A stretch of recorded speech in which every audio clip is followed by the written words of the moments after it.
ازيكم حبايبي. تنبيه كده على السريع في لعبة اللي هي دي بتاعة السمك اللي انتي بتلف البتاع ده اللي هو البدال ده بيلف. وطبعا في الصنارة مغناطيس عشان يصطاد السمك ده كده. تمام.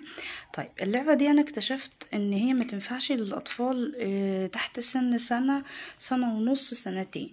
الاطفال في السن ده بيحطوا الالعاب الصغيرة دي في بقهم، وده خطر جدا.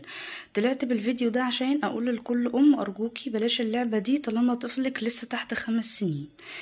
اول حاجة المغناطيس اللي في السمك ده اهو شايفين، ممكن لا قدر الله يطلع في بق الطفل، ممكن اصلا بعد الشر الطفل يبلع السمكة دي. فبالتالي يعني بعد الشر ايه، يحصل لا قدر الله اختناق او كده، فيعني بلاش. دي اول حاجة. تاني حاجة بصوا السنارة اهو، السنارة دي شايفين هي عاملة ازاي؟ في اولها هنا في مغناطيس، اعتقد انا كده هو واضح. المغناطيس ده يا جماعة ممكن الطفل برضو بعد الشر يا رب عن اولادنا ويحفظهم جميعا يبلعوا او كده، فيحصل برضو مشاكل. وانتي طبعا بتبقيش واخدة بالك وتقولي يعني عيالي بيلعبوا سواء. المشكلة دي لعبة مشتركة ويسكتوا وكده، فدي هيقدروا يعني يلعبوا سوا وكده.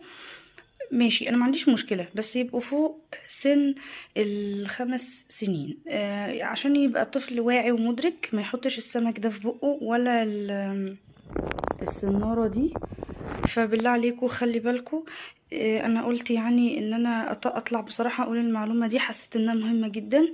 ربنا يا رب يحفظ ولادنا ويبارك فيهم، ما نشوفش فيهم اي حاجة وحشة ابدا يا رب. خلي بالكم يا جماعة، السمك والسنارة اللي هو المغناطيس الأطفال ممكن تبلعه وانتي مش واخدة بالك. أرجوكي أرجوكي، أنا لما بشوف أي حاجة يعني طبعا غلط أو مثلا ممكن تأذي الأطفال بطلع أقول لكم عليها.